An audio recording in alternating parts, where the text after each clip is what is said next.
Bollywood silver screen presenting the water diviner. कहानी की शुरुआत होती है सन 1919 से।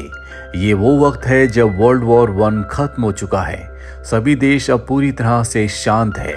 ऐसे में ऑस्ट्रेलिया के एक फार्मर को दिखाया जाता है जिसका नाम जोशुआ है।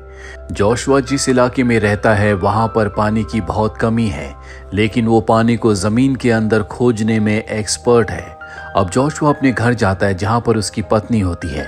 उसकी पत्नी कहती है कि हमारे तीनों बच्चे अंदर तुम्हारा इंतज़ार कर रहे हैं, वो तुमसे कहानी सुनना चाहते हैं। जोशुआ अंदर जाता है, वहाँ पर कोई नहीं है।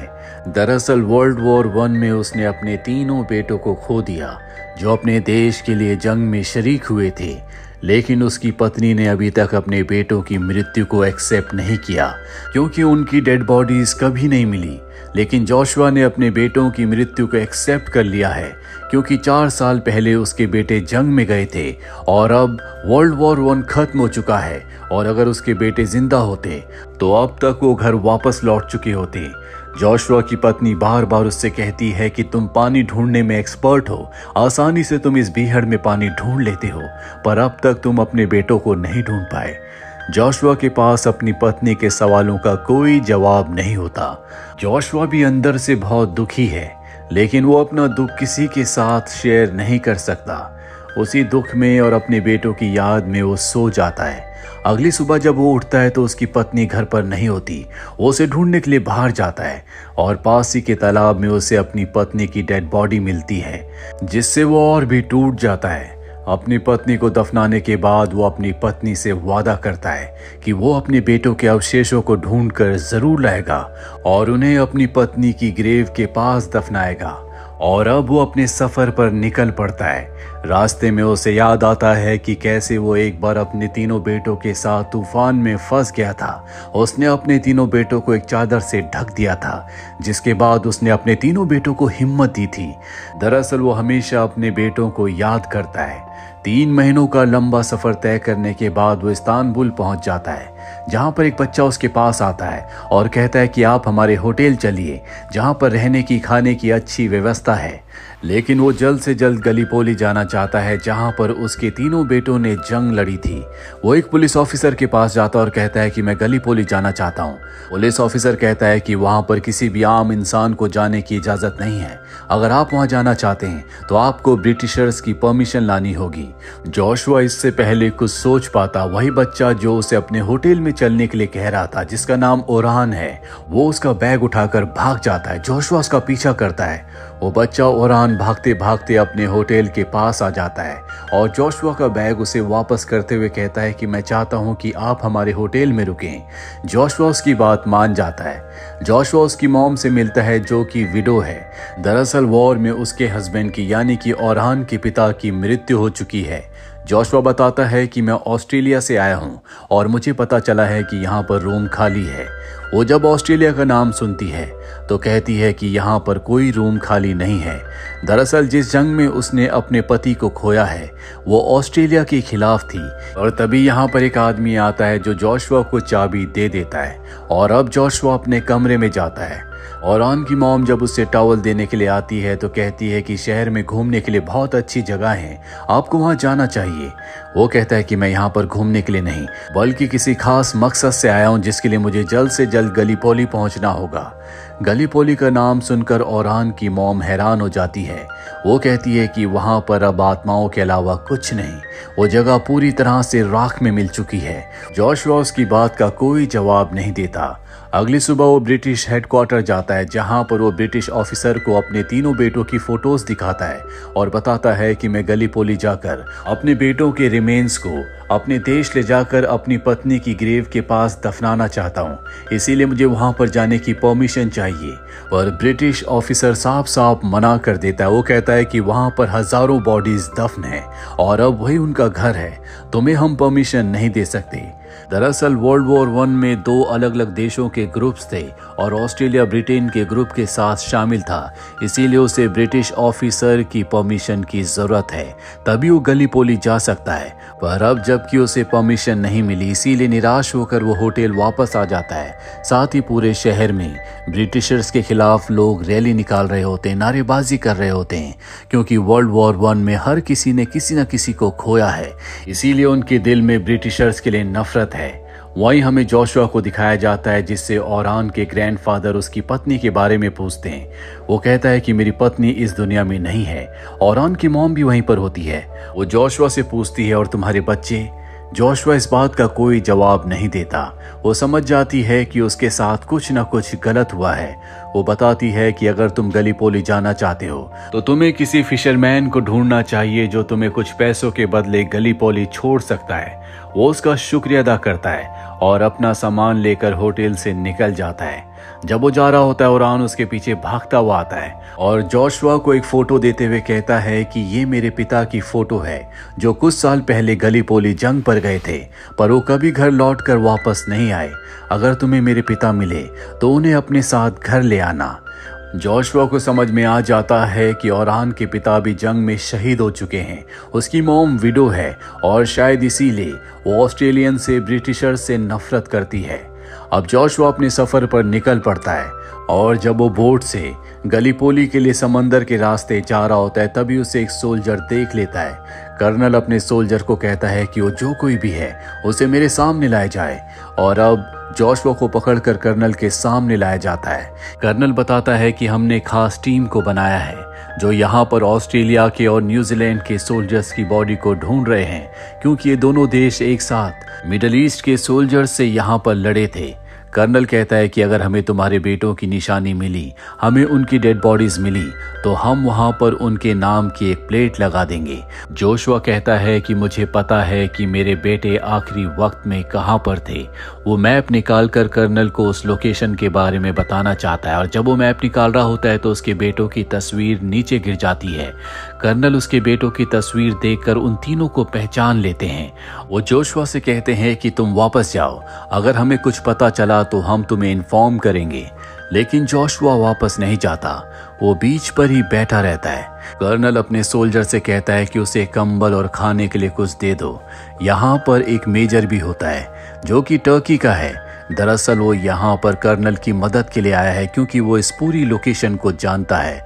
हालांकि जंग के दौरान ये एक दूसरे के खिलाफ लड़े थे, और अब मेजर कर्नल से कहता है कि हमें जोशुआ की मदद करनी चाहिए, क्योंकि ये इकलौता फादर है जो अपने बच्चों को ढूंढने के लिए यहाँ पर आया है, और जहाँ पर उसके बच्चों ने जंग लड़ी थी, मुझे उस लोकेशन के बारे में पता है। मैं जानता हूँ कि उन्हें ढूंढना बहुत मुश्किल है, पर फिर भी हमें एक चांस लेना चाहिए।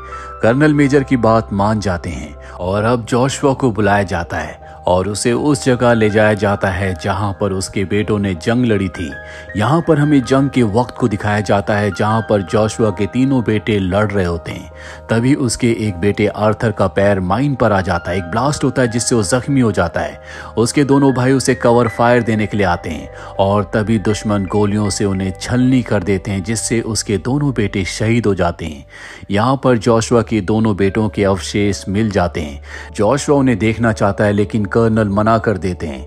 लेकिन अब भी जोशुआ के बेटे आर्थर के अवशेष नहीं मिले, पर अब वो अपने दोनों बेटों के अवशेषों को ऑस्ट्रेलिया वापस ले जाना चाहता है। पर कर्नल उसे समझाता है कि तुम ऐसा मत करो, तुम्हारे बेटों का अब यही घर है, उन्हें यहीं पर दफना दो।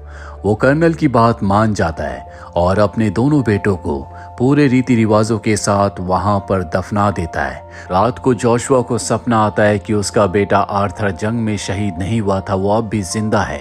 अगली सुबह उसके पास मेजर आता है जिसने जोशुआ के सरनेम पर गौर किया होता है। मेजर जोशुआ को एक लिस्ट दिखाता और कहता है कि कुछ लोग अब भी बंदी हैं और इसमें शायद तुम्हारा बेटा भी है, यानी कि तुम्हारा बेटा आर्थर हो सकता है कि अब भी वो जिंदा हो और वॉर प्रिजनर्स के साथ हो। ये सुनकर उसे बहुत खुशी होती है।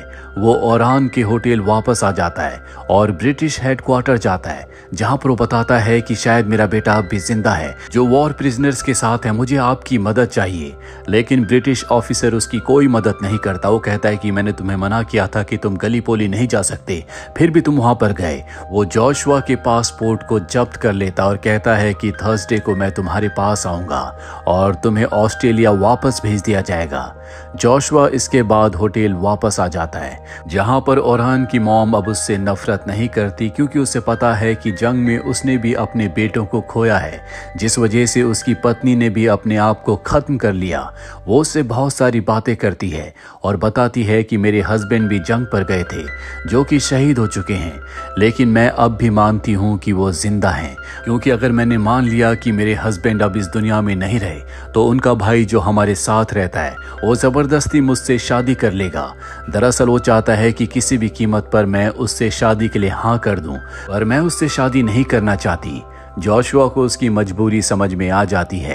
अब अगले दिन ओरान की मॉम को उसके हस्बैंड का भाई जो उससे शादी करना चाहता है, वो उस पर हाथ उठा रहा होता है। तभी वहां पर जोशुआ पहुंच जाता है, जो उसे उठाकर फेंक देता है। वो कहता है कि मैं तुमसे बदला लूंगा। ओरान की मॉम भी जोशुआ पर गुस्सा हो जाती है। वो कहती है कि तुमने हालातों को और भी खराब कर दिया है, तुम हमारे होटल से चले जाओ। और अब जब वो होटल से बाहर निकलता है, तभी ओरान के पिता का भाई, जिसे जोशुआ ने उठाकर फेंका था, वो वहां पर अपने लोगों के साथ आ जाता है, जो जोशुआ को बहुत बुरी तरह से मारते हैं। पर ठीक उसी वक्त वहां पर सार्जेंट आ जाते हैं, जो उससे कहते हैं कि तुम्हें मेजर ने बुलाया है, और अब उसे मेजर के पास ले जाया जाता है। मेजर बताता है कि हमारे देश के ऊपर ग्रीक्स ने हमला किया है और अब वो हमारे देश के बहुत हिस्सों पर कब्जा कर चुके हैं। ब्रिटिशर्स हमारा इसमें कोई साथ नहीं दे रहे, इसीलिए खुद हम उनका मुकाबला करेंगे। अगली सुबह हम वहां के लिए निकलेंगे और मुझे पूरा विश्वास है कि तुम्हारा बेटा भी हमें वहां पर मिल सकता है, तुम भी हमारे साथ चल सकते हो। जोशुआ उनके साथ चलने के लिए तैयार हो जाता है, लेकिन फिलहाल वो होटल वापस आ जाता है, जहां पर वो ओरान की मॉम से मिलता है, जो उससे माफी मांगती है और कहती है कि तुम्हारा बैग जो यहाँ पर छूट गया था, मेरे बेटे ओरान ने उसे तुम्हारे कमरे में रख दिया है। दरअसल अब तक जोशुआ ओरान से बहुत करीब हो चुका है, उसने उसके साथ बहुत वक्त बिताया है। वो ओरान की मॉम से बहुत सारी बातें करता है। अगली सुबह यहाँ पर ब्रिटिश ऑफिसर आ जाता है, जो कि जोशुआ को ऑस्ट्रेलिया वापस भेजना चाहता है, और इससे पहले कि वो जोशुआ तक पहुंचते, ओरान की मॉम की मदद से वो यहाँ से भाग जाता है और मेजर के पास जाता है, जिसके बाद ये सब के सब ट्रेन से इस जगह से निकल जाते हैं। रास्ते में मेजर उसे एक बैट दिखाता और कहता है कि मुझे जंग के मैदान में मिला था, मुझे लगता है कि ये कोई हथियार है।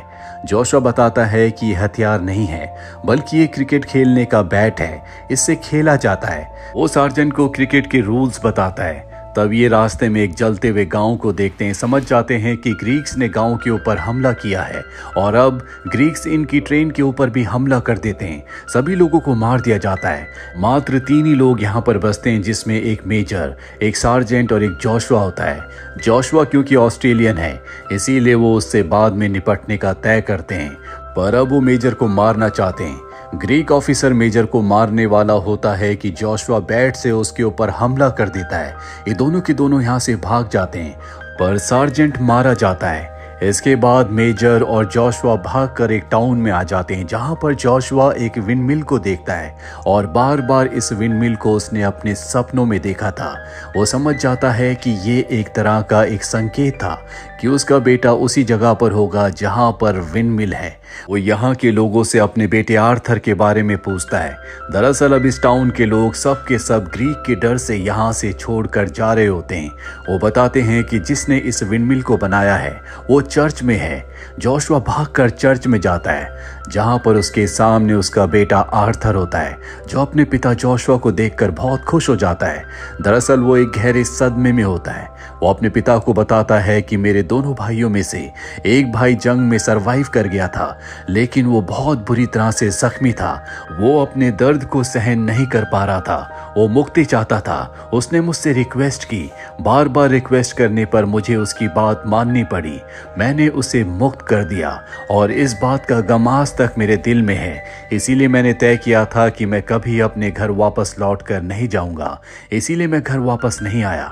जोशुआ कहता है कि तुम्हारे बिना अब मेरा इस दुनिया में कोई नहीं है, तुम्हारी मॉम भी इस दुनिया में नहीं रही, तुम्हें मेरे साथ घर ऑस्ट्रेलिया वापस जाना होगा। आर्थर उसकी बात मान जाता है, लेकिन तभी यहाँ पर ग्रीक सोल्जर अटैक कर देते हैं।